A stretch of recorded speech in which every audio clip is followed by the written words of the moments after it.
தங்கராஜ் அவர்கள் நேரம் கருதி போலீஸ் நமக்கு குறுகிய காலமாக இருப்பதால் அருமை சகோதரர் காம்ரேட் தங்கராஜ் அவர்கள் நேரத்தை கருத்தில் கொண்டு சுருக்கி உரையாற்றும்படி கேட்டுக்கொள்ளும்.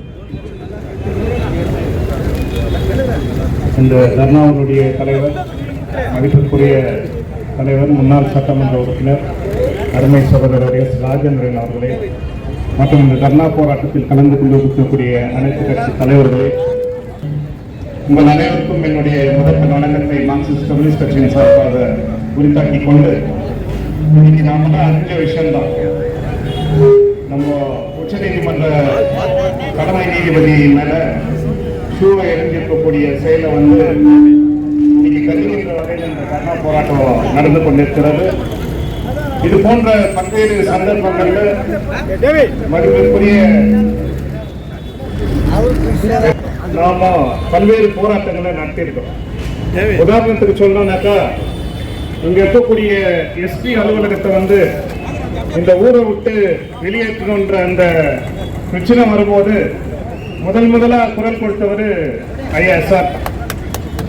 அது மட்டும் இல்லாம இந்த ஊர்ல இருக்கக்கூடிய அனைத்து கட்சி தலைவர்களையும் ஒன்றிணைத்து இதே இடத்துல ஒரு பேட்டியை கொடுத்தோம். பின்புறம் அதை தொடர்ந்து பந்து போராட்டம். இன்னைக்கு அந்த எஸ்பி அலுவலகம் இந்த இடத்துல இன்னைக்கு நின்று இருக்கு. அது மட்டும் இல்ல, இன்னைக்கு அவர் சட்டமன்றத்தில் இருந்தாருனாக்கா, இன்னைக்கு சட்டமன்றத்தில் நம்முடைய தலைமை நீதிபதிக்கு எதிராக நடந்த செயலுக்கு கண்டிச்சு தீர்மானம் நிறைவேற்றத்துக்கான குரலை கொடுத்திருப்பார். அதுமான சூழ்நிலையை இந்த ஊர் மக்கள் ஏற்படுத்து. இன்னைக்கு பல சட்டமன்ற உறுப்பினர்கள் இருக்கலாம், நாடாளுமன்ற உறுப்பினர்கள் இருக்கலாம். இன்னைக்கு தமிழ்நாட்டில் உதாரணத்துக்கு சொல்லணும்னாக்கா, மதிப்புக்குரிய ஸ்டாலின் அவர்கள் அது போன்ற ஒரு சிந்தனையில அந்த தீர்மானத்தை நிறைவேற்றணும்னு இன்னைக்கு அறைக்கோள் விட்டு இருக்கிறார். அது மாதிரியான சிந்தனை உள்ளவர்கள் இன்னைக்கு சட்டமன்றத்துக்கு போக முடியாத ஒரு சூழ்நிலை. தாழ்த்தப்பட்ட சமூகத்தை சேர்ந்த எம்எல்ஏகளா இருந்தாலும் கூட அவங்களுடைய எண்ணெல்லாம் சனாதன எண்ணமாக தான் இருக்கிறத நம்ம தொடர்ச்சியா பார்க்கணும். நாம ஒரு காலத்துல தலைவர் சிஎம் ஆறுமுகம் சொல்லுவார், இந்த மைன்ஸ் பகுதியிலலாம் ஊருக்கு மாரியம்மா கோயில் இருக்கும், முருகர் கோயில் இருக்கும். அந்த கோயிலுக்குள்ள நம்ம மூலஸ்தானத்துக்குள்ள போகலாம், திருவிழா நடத்துவோம், வருஷம் எல்லாம் பண்ணுவோம். பெருமாள் யாரையா? பெருமாள் இங்க இருக்கக்கூடிய வியாபாரிகளுக்கு ஊரா கோயில் எல்லாம் அவங்க உருவாக்குனவங்க பெருமாள். இன்னைக்கு இந்த ஊரினுடைய சட்டமன்ற உறுப்பினர் ஒருத்தர் அந்த தங்கத்தேர்தல் தாத்தப்பட்டவங்களுக்கு தேர்தல் சொல்லி ஏற்றுனாங்க. ஆனா பெருமாளையும் அவங்களுக்கு கொடுக்கல அந்த தேருக்குள்ள வைக்கிறதுக்கு. நீங்க எல்லாம் தொடக்கூடாது, தங்கத்தேரை எழுத்தணும்னா இந்த ரோடெல்லாம் தண்ணி விட்டு சுத்தம் மாற்றினோம். இதுதான் இந்த ஊரினுடைய நிலைமை. அதே நிலைமை தான் இப்ப இருக்கக்கூடிய சட்டமன்ற உறுப்பினருடைய நிலைமை கூட. இந்த விஷயம் தான் குறிப்பிட்டு சனாதன விஷயம். நம்மளுடைய தலைமை நீதிபதி தெளிவா சொன்னார், இந்த சனாதனத்தை எதிர்க்கணும், அது ஏற்கக்கூடியதில்லை. என்ன சனாதனம்? கொஞ்சம் ஒரு 100 வருஷத்துக்கு முன்னால கூட ஒரு பெண் ஒரு ஆண் இறந்துட்டான்னாக்கா அந்த மனைவி உடன்கட்டை ஆம்பளை பத்த வைக்குவாங்க, அந்த உடன் உயிரோட அந்த பொண்ணு போய் அந்த சாம்பல் ஆகிடும். இது சனாதனம்.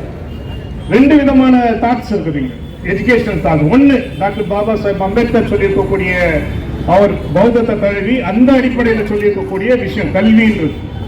அது எல்லாருக்கும் கிடைக்கணும், ஒடுக்கப்பட்டவன் தாழ்த்தப்பட்டவன் வேறுபாடு இல்லாம. ஆனா இன்னைக்கு இருக்கக்கூடிய ஆட்சியாளர்களுடைய தத்துவம் என்னன்னாக்கா மனுஸ்மிருதி. அது எல்லாருக்கும் தெரிஞ்சதுதான்.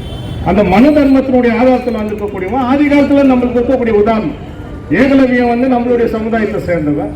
அவனுக்கு அந்த கல்வியை வில்லம்பு கல்வியை கொடுத்து கற்றுக் கொடுக்க முடியல, அர்ஜுனனுக்கு தான் கற்றுக் கொடுக்குவானோ. அவன் கத்துக்கணும், மறைஞ்சதுல கத்துக்கணும் அந்த வில்லம்பு வித்திய. அவனுடைய விரலை கட்ட வரல காணிக்கை கேட்டாரு துரோணாச்சாரி. அதே தான் தொடர்ச்சியா இன்னைக்கு அப்ப இன்னைக்கு நம்ம உச்ச நீதிமன்றம் பார்த்தாக்கா, தலைமை நீதிபதி ஸ்தானத்துக்கு நம்மளுடைய ஷெட்யூல் காஸ்ட் கம்யூனிட்டியை சேர்ந்தவங்க இப்பதான் 2வது முறை போயிருக்கிறாங்க. முதலாவதாக ஒருத்தர் போனார், அவரை சின்ன பின்னப்படுத்தி அவர் அவமானப்படுத்தி எங்கேயோ தூக்கி போட்டாங்க. அதே வேலையை இன்னைக்கு செய்யறாங்க. இதெல்லாம் எங்கிருந்து வருதுனாக்கா, குறிப்பா RSS தலைமையில் இருக்கக்கூடிய இந்த பிஜேபி அரசு, மோடி அமித்ஷா தலைமையில் இருக்கக்கூடிய இந்த அரசு 1925 RSS உருவாக்குச்சு. இன்னைக்கு 100ஆண்டை கொண்டாடணும். அந்த 100ஆண்டை கொண்டாடும் போது RSS நாணயத்தை வெளியிடுறோம். அதே மாதிரி அவனுக்கு தபால் தலையை வெளியிடுறோம். இன்னைக்கு இந்த பிஜேபியினுடைய அனைத்து அமைச்சர்களும், பெரும்பாலான அமைச்சர்களும் சனாதனத்தை ஆதரிச்சு பேசுறாங்க. இன்னைக்கு ஜாதி அடிப்படையிலான கொடூரத்தை இன்னைக்கு செய்யறாங்க. அந்த மணிவண்ணன் பேசும்போது சொன்னார், முர்முவை பத்தி சொல்லினே இருக்கும்போது ஒன்னு ஞாபகம் வந்துச்சு. இந்த நாட்டினுடைய பாராளுமன்ற திறப்பு விழா, இந்த நாட்டுடைய ஜனாதிபதி முர்மு அவங்கள வந்து அந்த துவக்க விழாக்க கூப்பிடல, அவங்க ஷெட்யூல் ட்ரைப் கம்யூனிட்டியை சேர்ந்தவங்க என்ற அடிப்படையினால. அதான் இது போன்ற விஷயங்கள் வந்து இந்த நாட்டில் இருக்குதுனாக்கா இதுக்கு மூல காரணம் இன்னைக்கு இருக்கக்கூடிய நிலைமை ஆர்எஸ்எஸ் பிஜேபியில் இருக்கக்கூடிய இந்த ஆட்சியாளர் தொடர்ச்சியா நம்ம பார்க்கணும். இன்னைக்கு உத்தரப்பிரதேசம் போயிட்டாக்கா நம்ம கம்யூனிட்டி மேல ஆகக்கூடிய அந்த தாக்குதலை வந்து ஈடுகட்டவே முடியாது, அந்த தாக்கம் கொடுக்க முடியாது. அது மாதிரியான சூழ்நிலை. அது போன்ற நிலைமையில இந்திய குடியரசுக் கட்சி ஐயா எஸ் ராஜேந்திரன் இது போன்ற தலைமை இந்த நாட்டுக்கு தேவை, இந்த ஊருக்கு தேவை. அவர்கள் நடத்தக்கூடிய இது போன்ற போராட்டங்களுக்கு மார்க்சிஸ்ட் கம்யூனிஸ்ட் கட்சி உறுதுணையாக நிற்கும். ஏன் சொல்றேன்னாக்கா இன்னைக்கு இந்த நாட்டில் இருக்கக்கூடிய நிலைமையில வந்து கருப்பு சட்டை, சிவப்பு சட்டை, நீல சட்டை எல்லாம் ஒன்னா சேரக்கூடிய நிலைமை இருக்குது. அந்த வகையில் வரக்கூடிய நாட்கள்ல அதிகம் பேசலாம்.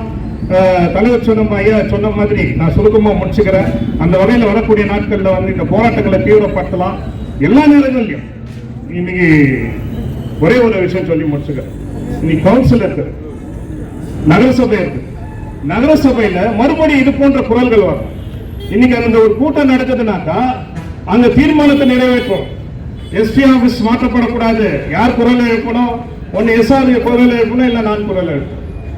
இல்ல இந்த பகுதிகள் எல்லாம் மைன்ஸ் பகுதிகள் எல்லாம் ஸ்லம்மா அறிவிக்கிறோம்.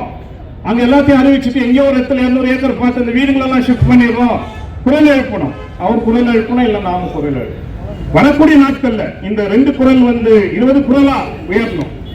அந்த வேலையை வந்து நாமெல்லாம் ஒன்னா சேர்ந்து செய்யலாம். அந்த வகையில வரக்கூடிய நாட்கள்ல வந்து நாமெல்லாம் தலைவர் ராஜேந்திரனுடைய இது மாதிரியான கொள்கை ரீதியான போராட்டங்களுக்கு உறுதுணையாக நிற்போன்றது இந்த நேரத்தில் சொல்லிக்கொண்டு வாய்ப்புக்கு நன்றி கூறி நிறைவு செய்வேன். ஜெய் ஹிந்த், லால் சலாம்.